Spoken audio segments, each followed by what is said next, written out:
First settled in 1825, the city of Washington has a history steeped in tradition. Our schools are no exception. Washington Community High School District 308 was chartered in 1920. The school on the current site on Bondurant was opened in 1942 with 230 students. From there, the story of WCHS is one of rapid growth and numerous expansions. WCHS really consists of four main portions. Main part of the building was built in the 40s, as there were additions in the 50s and 60s. And then the last addition was in the mid-70s, which was a pretty major addition, but it was the library and commons. But it's been since about 1975 that there's been any major upgrades that have been done to the school.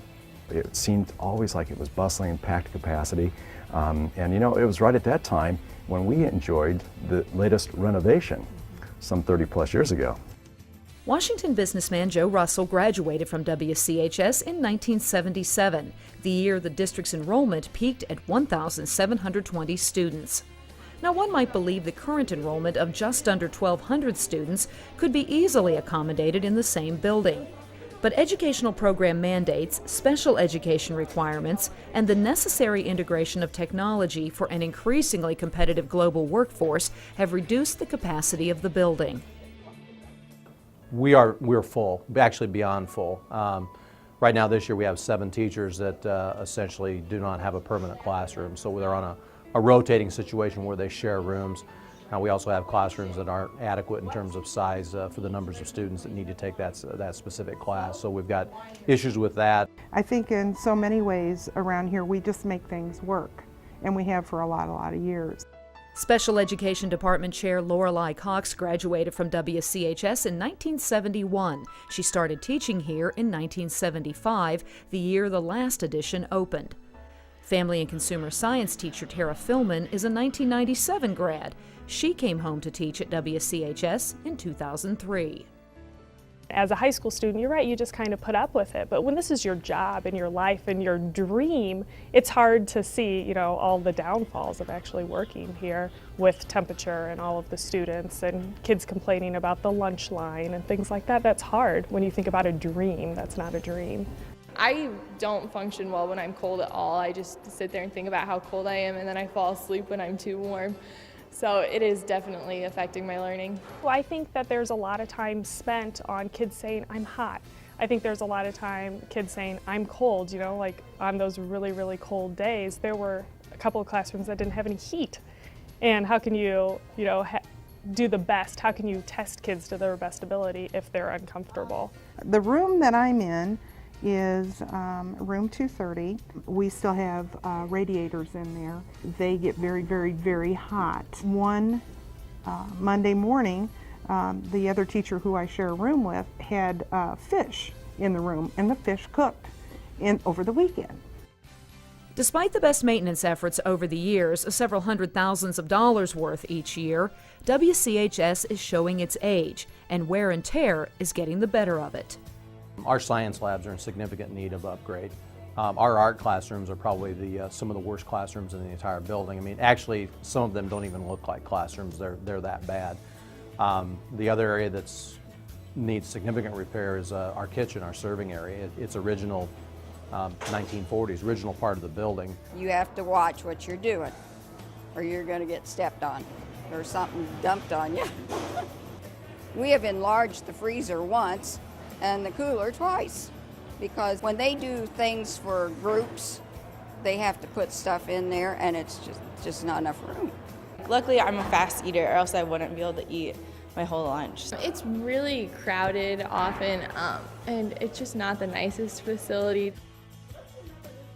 I've seen other schools' labs and stuff, and they have a lot more opportunities available to them. Like Mrs. Stoller's is the only one that's really built for science classes, and there's I don't even know how many other science teachers, 5 or 6, who don't have that facility available to them. Our attendance rate is excellent, but I'm surprised it's not a higher absence rate than what we have when you have students having to walk from one building to the next. And on a day like today, for example, when it was 13 degrees this morning when we came to school, we had first hour PE kids walking outside in shirts and shorts, and actually it's one of our better days because it wasn't snowing and it wasn't raining. We're grateful for such dedicated professional teachers that we've got over there, but the way that they teach today has changed, and we talk about computers and the things that we now use on a regular basis, that the building wasn't built for. The actual technical equipment we have is pretty good, but the ability to be able to use it is starting to become more difficult. Case in point, we've got rooms that just size-wise can't handle technology, either from the standpoint of physically can't handle the size or we don't have the electrical capabilities. So we're really maxed out in terms of being able to continue to do anything with technology, which is a real problem. There are extension cords draped across the bottoms, across the floors everywhere you go, because we have 2 outlets for 15 sewing machines and 4 embroidery machines and 2 sergers. 2 outlets, and there's just extension cords everywhere. But the computer labs are the same way. I think some of the biggest frustrations are trying to use 21st century technology in a 20th century building. Nothing has changed by the building, but so many different things have happened. Departments have doubled in size, and even my own department has doubled in size, and the foreign language department has doubled in size, but the building is exactly the same. The special education department has seen tremendous growth over the last 3 decades. When Lorelei Cox started teaching a generation ago, there were 4 teachers and 2 aides for 40 students in 2 rooms. Now there are 10 teachers, 8 special education aides, and more than 110 students using 9 classrooms. I think what we're going to continue to see are kids with more needs, and we have to provide programming for them. WCHS also lacks a fully accessible campus, and numerous doors create a number of security issues. We have in excess of 30 exterior doors, and because we're an unconnected campus, the students have to be able to leave the building and enter another portion of the building and come back in. So essentially our security here it's very poor. If anything ever did happen, it would be really difficult to secure this building, I think, with so many doors and that sort of thing. We're doing the best we can with what we have, but it's not enough. And my concern is it's going to continue to get worse. Next year we have a class coming in of 360 freshmen, which is 70 larger than what we have now. So we'll be at 1,200 students next year, and I think it's 4 years after that we'll be at 1,275. And it's tight right now with 1,150 students. At 1,275, we're way beyond capacity. We see a lot of new customers that come into our store that have made a decision to actually live in our community. And I will tell you, the #1 thing that has made that decision is the education system.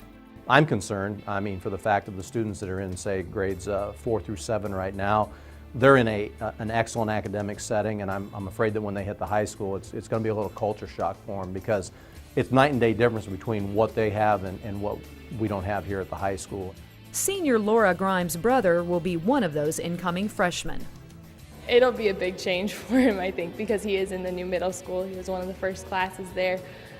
So coming to an older building without the right heat controls and everything, it's going to be a big adjustment for him. When you look at those grade schools and how they begin and the changes that they've made and how they are feeding into the high school, it's now time for us to look hard at the facility and to make the decisions that we need to make.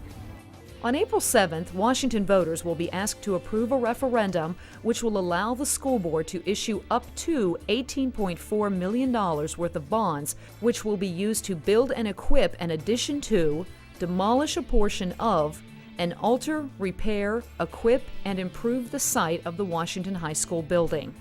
The infill conceptual plans would connect the existing buildings and include new spaces and labs for science, technology and computers, art, band and chorus, and family and consumer sciences, with a new entry, kitchen, and commons area. The previously used areas for those departments would be renovated for other academic uses, including special ed.